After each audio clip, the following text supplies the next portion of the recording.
Welcome to MarketPulse Pros and Pioneers. Each week, I talk with industry leaders on both marketing and entrepreneurship and business to find out all about their wins and failures in marketing right now. We'll hear all about successes and wins and what's fallen flat so that you can take that knowledge and implement it. Learn from the best, from the folks who've been there and done it all, as well as people just like you. Thanks for joining us. This is MarketPulse Pros and Pioneers. Good afternoon and welcome to this week's episode of MarketPulse Pros and Pioneers. And I'm absolutely over the moon to welcome a good friend of mine, Clayton Drotsky, to the show. Good afternoon, Clayton. All right. How's it going? I'm good to be here. Happy to be here. Thanks for inviting me on. I know you're laughing because I had to check what time of day it was. I have literally no idea what it is. You had me there. All of that written on the frame. I was thinking, what is it? So anybody who doesn't know Clayton, a bit of his background is he's the founder and director at Growth Crew Limited, who are dedicated to empowering emerging leaders and transforming leadership potential into impactful success. So thinking about those mid-level leaders upwards, more senior of the junior leaders around that area. He's got 16 years of hands-on leadership experience across global contact centers. And he's worked hard at the art of creating inclusive, engaging environments that inspire teams and retain top talent.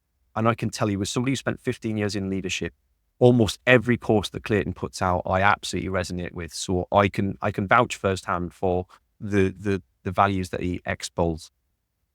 He's now a leadership mentor and he works with future leaders and high potential individuals to help them uncover their unique leadership strengths. And his mentorship also focuses on developing leaders who magnetically attract and inspire others, which is important. I was always told that you're not a leader until you raise the leader who's raised a leader. And I think that's important to be able to help people with that. It's such a rewarding journey to be on. Tailored coaching, innovative challenges. Clayton helps guide the next generation of leaders to unlock their potential, overcome their self-doubt, it's a big one, and step confidently into their roles. His unique approach blends kind of real-world experience with practical insights and giving the leaders the tools that they need to thrive on their own. So there's a lot to consume there. There's a lot to kind of boil down. And obviously the point of this show, Clayton, just to bring it back a little bit, is about showcasing some of the people that are around in the audience that kind of need to have their voice expanded. That's great. And also kind of talking about some of the challenges and successes around marketing, because I know we were talking about this before the show, like this year more than ever is a really tough year in the UK, especially in terms of financial economy. That there's a lot going on. There's a lot of challenges that businesses are coming up against.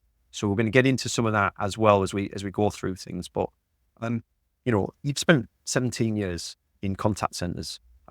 Could you just kind of rewind back a little bit and tell us a little bit about your experience and your approach to leadership? For sure. So and thanks, Paul, very kind of you for your introduction. As no one ever has put their hand up at school and said, one day I want to work in a contact center. I didn't either, but I needed money for beer, and like most of us do at a young age of 25. And I just got back to South Africa from England. I did the old thing that every South African does when they were here in the early 2000s, is work and live in a pub, and went back home and then needed a job. So going to the contact center, like for me, I grew quite quickly. I was recognized for some reason. And before I knew it, I was managing a whole bunch of people. But I was doing so many things wrong because I had no idea, to be honest, what I was doing. So I made a lot of mistakes, probably for 6 to 10 months.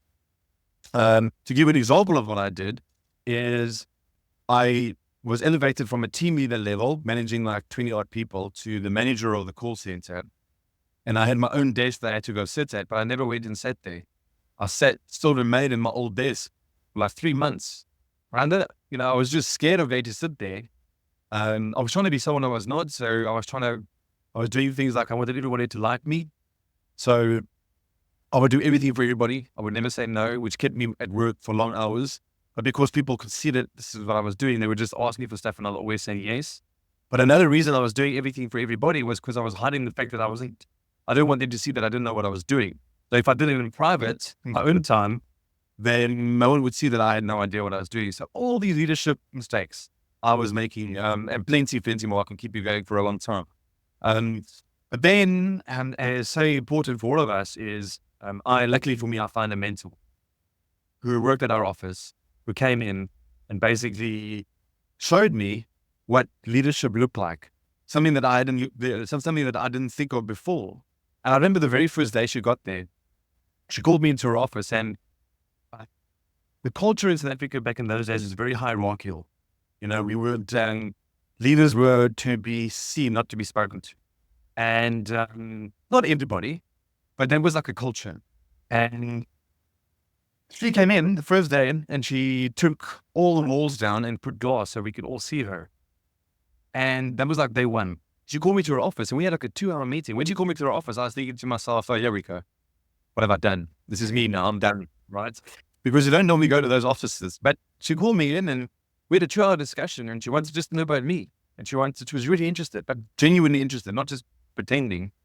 And she basically showed me the game plan of what was in her mind, and what I thought about it. She took my opinions to heart. Actually, we implemented some of the things that I was telling her. And she basically told me, Clayton, this is then our plan.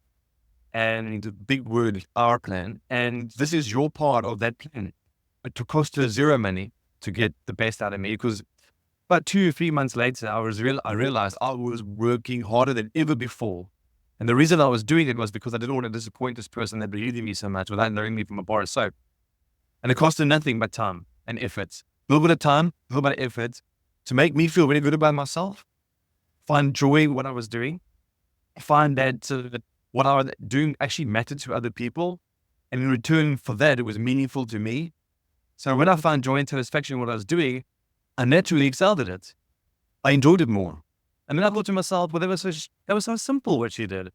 Why can't I do that to my team leaders? At the time, I had 8 team leaders. Why couldn't I do that to my team leaders? And that's what we did. My team leaders were incredible people, and they did it to their agents, and so on and so forth. And we became a really close-knit family. Hi, and thanks for joining us for the show. I'm Paul, founder here at Javelin Content Management.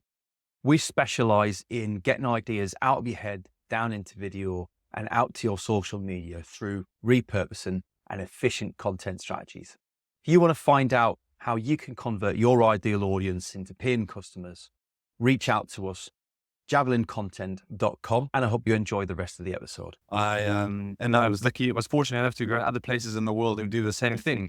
But it was that's my view on leadership, is that we so often overthink it and we looking for the silver bullet. But when I work with the customers I work with now, and you'll know this, Paul, from your career, is that people stand in their own way. At the end of the day, no matter what it is, if it's doubt, if it's trying to impress people, whatever it may be, not avoiding confrontation, avoiding meetings with your team, it's all because you're standing in your own way.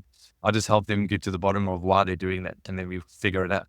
It's super painful to learn those lessons in the first place, but as people who've learned those lessons the hard way, like that, then gives you the toolkit needed to be able to know how to navigate those painful times again and again and again, and make them easier each time. I love what you're doing. So then Growth Crew, tell me about what Growth Crew's about then. What do you guys specialize in?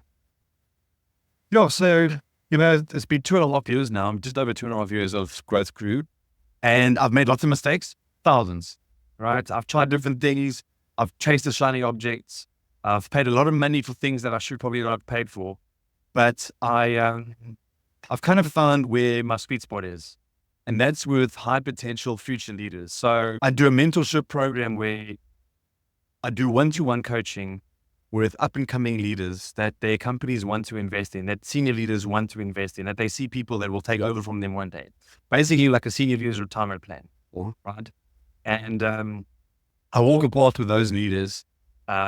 Usually it's a 90-day program, but I'm very flexible in terms of what's needed at the time. And people do an assessment with me in the beginning, so I get to know their challenges, how they see themselves, where they'd like to be. And then, the magic happens in those one-to-one sessions. And that's where, after the 90 days, it's you get lots of compliments, which what makes me come back. But that's what I look for, is those moments when you're with someone and you can see it hits their face and they go, all right. And you're like, haha, because they're coming up, they're understanding where they're standing in their own way. They're coming up with solutions, and they're adapting mindsets that they was always there, but through something else wasn't coming to the surface. So yeah, it's that's what I did. I love that there's that self-reward at the end of things, like, because I think to be a natural leader, you have to take pleasure from seeing other people succeed and seeing other people become the rock stars, and you almost have to make yourself fade into the background, right? So it's kind of, yeah, you're the superstar.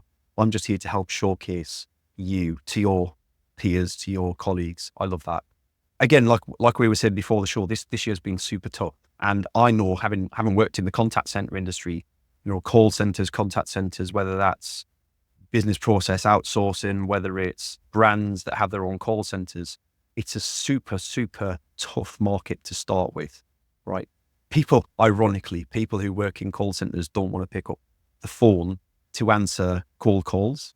They don't have access to email a lot of the time, or if they do, it's just internal. For those people who are listening, who perhaps have a small business like yourself, who are reaching into quite hard to reach niches, what are some of the things that have worked for you in terms of building your current customer base, your pipeline? What's worked? Is it networking? Is it word of mouth? Is it referrals? How does it work for you? Yeah, so it's been a case of trying all different types of situations, all different types of methods. I've never done cold emailing. It's something that I haven't really focused on. Most of my outbound activity is on LinkedIn. I've done a lot of networking, but on LinkedIn, what I would do is I have a couple of lead magnets that I've made them really powerful in terms of delivery, the value for what you get out of it. It's absolutely free, but what you get out of it is massive. And I have, I then tried all different things. I would send video messages to connections on LinkedIn. I would send direct messages. It's the whole thing about building a relationship on LinkedIn to try to get in some way. And, it's difficult because on the one hand, you want to come across as someone who genuinely wants to help. That's what I want to do. I genuinely want to help you and your team. And it's the gurus were telling you that you need to build relationships because people buy from people, and it's believable. Of course it is. So you reach out, you make relationships, but at the end of the day, you also have a business to run. And you see a lot of advertisements on LinkedIn or Instagram where there's no relationship built. And there's a lot of content that's out there that's just in your face. That's uncomfortable for me to do. But I sometimes wonder myself, like, where do you draw the line on sending cold emails? And where do you eventually say, this relationship stuff is great, but wow, it's slow moving. Because, you as a business owner, and you'll know, Paul, you just want to jump in.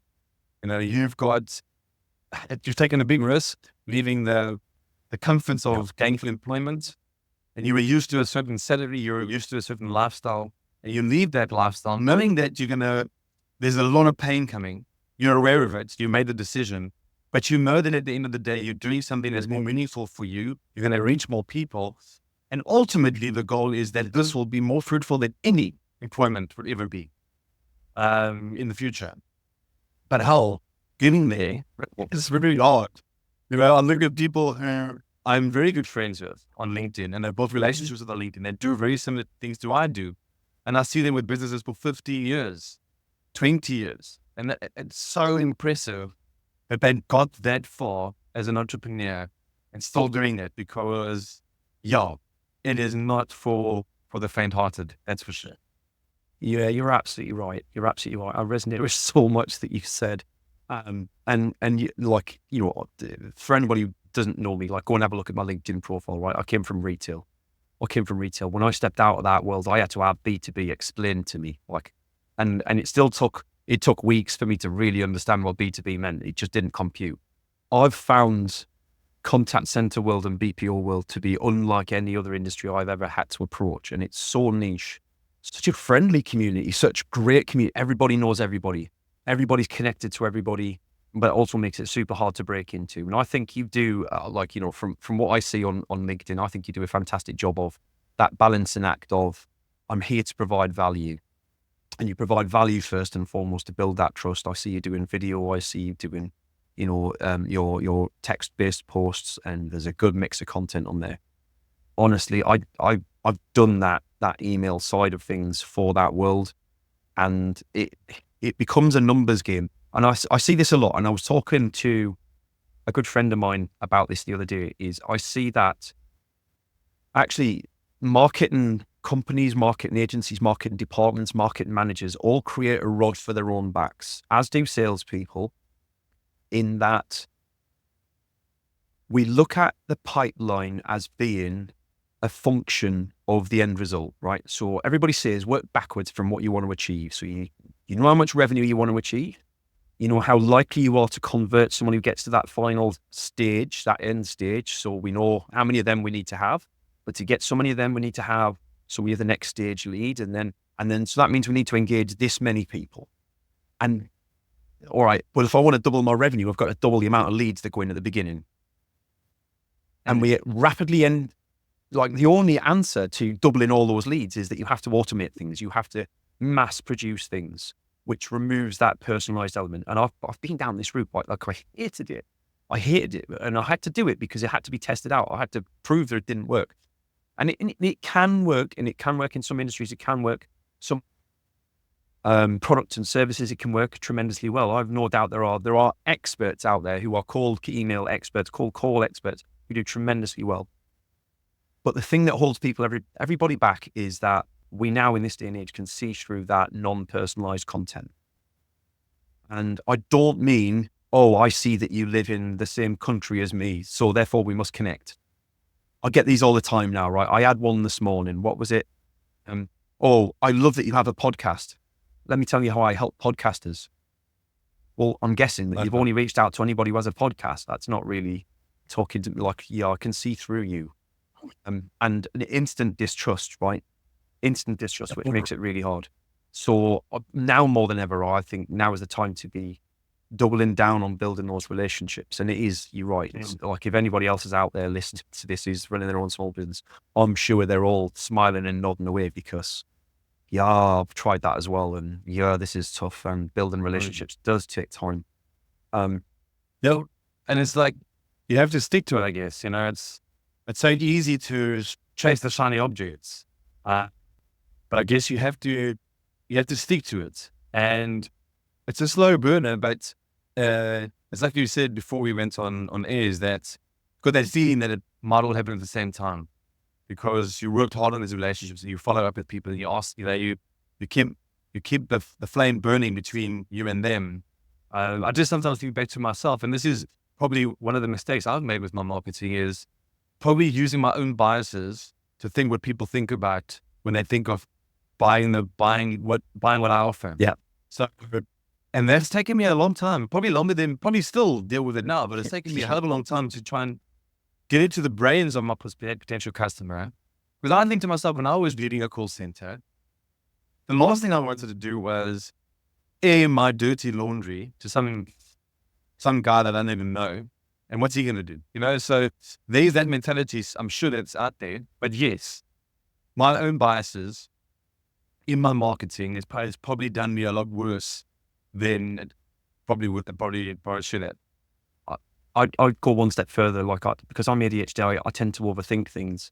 And to your point, I run everything through like, how would I respond to receiving this? And sometimes I've sat there with a message that I'm about to write to someone, manually write a message, and I've gone, they're going to see straight through this. They're going to know that my end goal is to have a business conversation. And like you, I approach everybody. I'm curious. I do genuinely want to help people, but there are business conversations. And then I've gone and sent a message and they've come back and gone, oh yeah, let's chat. And I sat there and thought, totally overthought that. I could have sent that 20 minutes ago if I hadn't just, people tend not to think like me because that's why they're not doing what I do. They're doing their job and I'm doing my job. They don't think like me. In fact, second guessing what they're thinking. I mean, you touched on some earlier on What are the most common leadership barriers that you see of where people are getting in their own way, and how can they start to resolve them? One of the ones I see very, very often, especially with the audience that I have, so those are the leaders that have been identified as future stars. And very, very often they get in their own way by wanting to be as knowledgeable as the person who's been there for 20 years. They immediately want to get everything right. And for that reason, they don't speak up. They almost get into like a shell, like a fixed mindset. Like, if I don't accept the challenge, then I won't lose, kind of vibes. Where setting them free from that kind of mindset is really digging down into the beginner's mentality, the learning mindset, to say that I am young, or I am emerging, I am inexperienced as a leader. I'm never going to feel like I'm always in control. I am going to make mistakes. I'm going to say the wrong things. But hell, if I don't know something, I am going to find out how to do it. I'm going to learn. So it's an exciting journey. Because when you adapt that mentality, you go into things a lot more calm and comfortable. You go into meetings instead of having the fear of saying something stupid, therefore not saying anything, is just say something.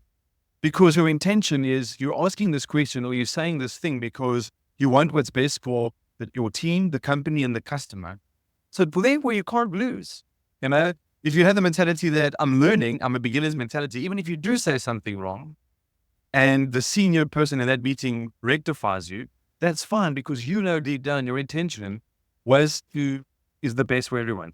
And that's like sets people free. When you see the young leaders I work with, when they go, that's fantastic, because then they actually become themselves. Yeah. And I think back to myself, when I was there, I was the same. You be in a meeting with a senior leader, like maybe a one-on-one, and you think to yourself, how do they know so much? Why don't I know that? And again, you're so hard on yourself. Yeah. And then you get yourself down and your thoughts run away with you, and they trigger emotions and they don't serve you. And you basically talk yourself. I mean, Andre Agassi, his book, he spoke about when you play tennis, you play against an opponent. That's obvious for everyone to see. But he said that you actually play against yourself, because throughout the match, you are talking yourself into a win and you're talking yourself into a loss. And if you're a leader, like a young leader, like I just explained, and you think to yourself, when am I able to know that I'm not good enough? I shouldn't be, I'm a fraud. You're talking yourself into a loss. And for that reason, you're not going to go anywhere fast. Yeah. You're going to just stay stagnant. You're going to get that fixed mentality where you don't accept anything from anybody. You don't want to, you just want to coast through it and pretend to know to pretend to be someone you're not. So yeah, set them free by adapting them beginner's mentality. I think I've actually seen quite a lot of the opposite of that as well, where people feel the need to say something because it's expected, or they feel like it's expected of them. Because I'm going to be a future leader, I need to have a say on this, whether I've got something useful to say or not. And they almost have to make things up or interject you can see everybody rolling their eyes in the meeting, like, oh, really? Who? Again? And that's the opposite problem, right? Like it stems from the same thing, though. No, it's not. It's the same mentality. It's the same, I've got to say something, even if it's something just because it's probably expected of me. So they're running away. Their thoughts are running away with them. That people are looking at them. The pressure's on them. They're the boss. They need to say something. And that's not the case. Very often with the young leaders I work with, we spend a lot of time on team meetings and what team meetings are for and how often should they happen. And very often they feel like they're inconveniencing their team or whatever it may be. But sometimes by breaking the ice, it doesn't have to be every meeting, but every second or third meeting, you can start the meeting by saying, hey guys, let's share our mistakes this week. Mine are X, Y, Z.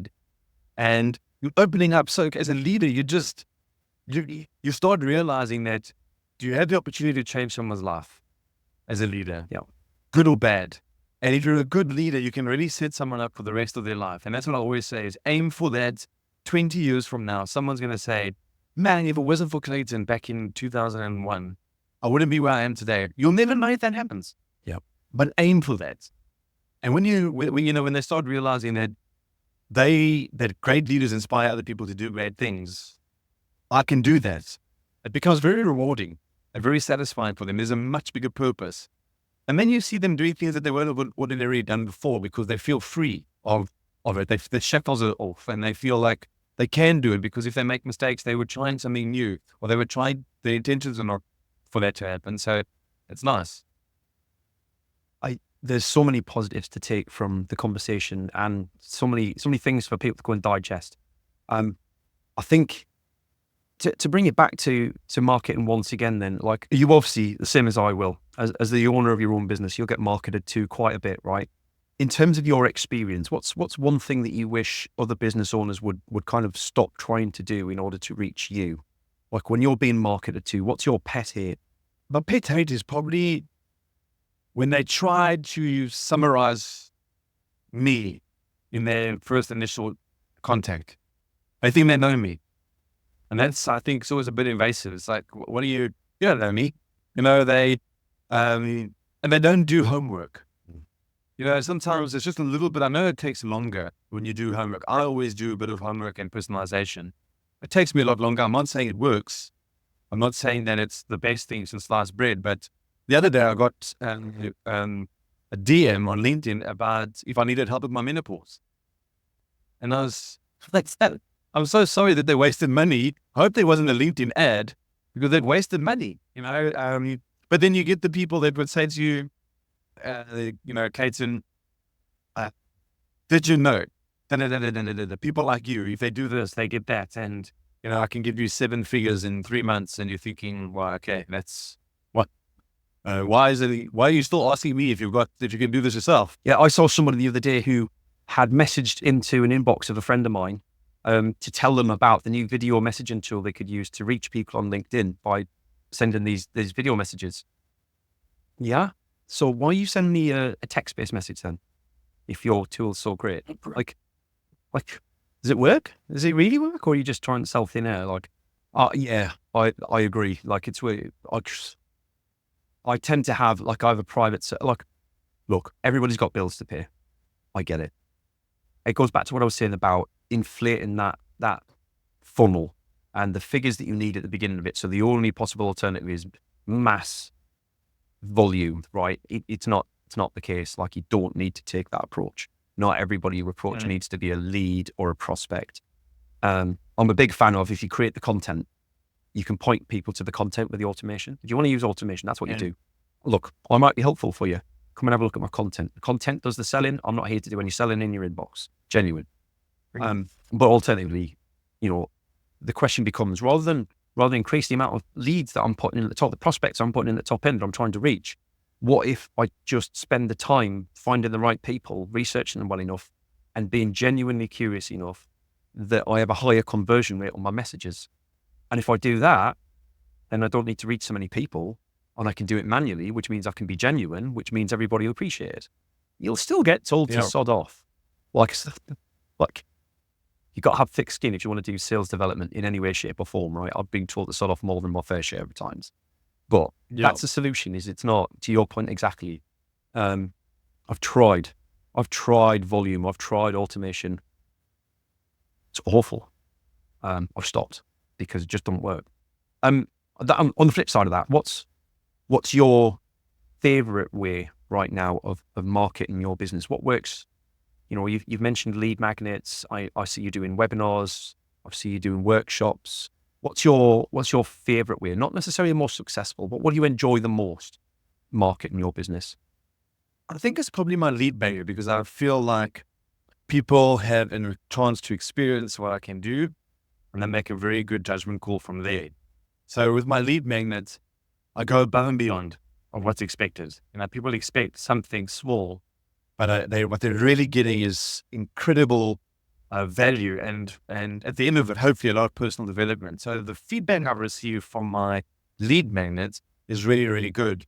And I'm proud of that. So sometimes maybe to my own detriment, I do a lot of work on the lead magnet. So, when the customer's in the lead magnet, I go above and beyond. And if there was more volume, I would probably not be able to do that personalization. But I enjoy that. I enjoy it. The masterclasses and the workshops, those are tough. And you've got to have a very thick skin with some of those. Some of those you do so much marketing around them. You have so many people say they're coming. You have so many people register. You remind them 24 hours, 2 hours, 1 hour, 15 minutes. And then 2 people show up and 500 said, I'm coming. It's like, and you've got to eat that pie. Yeah. And that is a tough one. It's a tough skin And the two people that came were friends. So they're not laughing. They just came because they got better to do. They're answering emails whilst you're talking. Yeah, I once did a masterclass type webinar, and I did it myself. Nobody turned up, and I did it for the content because I knew I could chop the content. Like at the very least, I could record, chop the content up. And the guy turned up after 25 minutes and stayed for the whole thing. And I was like, oh, do you know what? Like, it didn't turn into a prospect, didn't turn into a client, but like, I just thought, do you know what? I'm pleased I carried on going now because that guy would have turned up and I'd have wasted his time. But like, at least I get the content out of all this. So yeah, they're tough and it's very easy. And I think this is a consequence of the digital era, right? It's very easy to say yes to things, to be nice. Because it's so, we make it so easy. Mm-hmm. Yeah, you're right, Paul. We make it so easy for them to say yes. And then also, you do make it a bit more difficult for them to think about saying yes. They don't want to say yes because they have to give too much information. So you've got to make it some way. But you chase these webinars, you chase these workshops and masterclasses. I remember the very first one I did, I also marketed. I spent so much time on creating content and posters and all kinds of stuff. And all the reminders on Calendly and everything that went out. And I can't remember, I think it was 33 people registered, actually went through the registration and answered the 4 questions. So they have a lot of effort from those people. And still didn't turn up. 4 people patched. So 33, 4 people patched. But the best thing was that, that day was my first webinar, and my wife, I mean, she'll remember them because I was moaning about it. But 2 of those people turned into customers. So 50% of the audience turned into actual long-term clients. Yep. So the other masterclasses haven't had any of that success. But, it's something that you remind it's worth doing. You just gotta just pull at the right strings. It's all part of the mix. Yeah, exactly. Love it. Well, look, we'll get some show notes together. We'll get some links for whatever you've got coming up, as well as those lead magnets. You'll drop them over to me over email. And if the audience out there kind of want to take things a bit further, find out a bit more about Growth Crew or your mentorship, like what's the next steps for them? Best way is LinkedIn, because that's where all entrepreneurs live. So want to reach me, go on LinkedIn. If you would love to do the lead magnets, it's on my page on LinkedIn, and there's links to the website and everything. So, if you want to do the lead magnet, which is a bit of an assessment, and you're trying to figure out where you are with your own leadership and where your opportunities for growth are, then please do that. Fantastic. Clayton, as ever, it's been a genuine pleasure, mate. This is probably what our 4th podcast we've done together over all my previous endeavors. So, I enjoy them every time. So thank you very much for coming on, being a fantastic guest, mate. Paul, thank you for the opportunity and for the platform for people like me to speak about what we do. I really appreciate that. Thank you. You're welcome. And thank you for coming along, watching the show or listening to us on your favorite podcast directory. We'll be back next week with another exciting episode. Please, please, please don't forget to subscribe. And if you would be so kind to drop us a review, a genuine review. Doesn't need to be 5 stars. Just tell us what you think. Just don't make it 1, please. If you want to leave a 1-star one, you fine, go ahead and do that. It's fine. But yes, no, thank you very much for coming along. We'll see you next week. Bye-bye. Thanks for joining us for today's show. I hope you enjoyed it. If you'd like to feature on a future show, or you've got some ideas for folks who would make a great guest, please drop us a line. Contact details are in the show notes, and I'd love to hear from you. Your host today was me, Paul Banks, founder at Javelin Content Management. Here at Javelin, we specialise in helping busy business owners just like you to repurpose video content, taking all the stress and tech problems away and turning your long-form video into literally hundreds of pieces of content without breaking the bank. We describe it as getting ideas out of your head into video and out to your socials. If you want to launch your personal brand, become the vendor of choice for your audience, or maximise your sales revenue impact, we'd love to hear from you. Join us next Wednesday for the next episode, and don't forget to subscribe and give us a review. Our podcast is only possible with your continued support.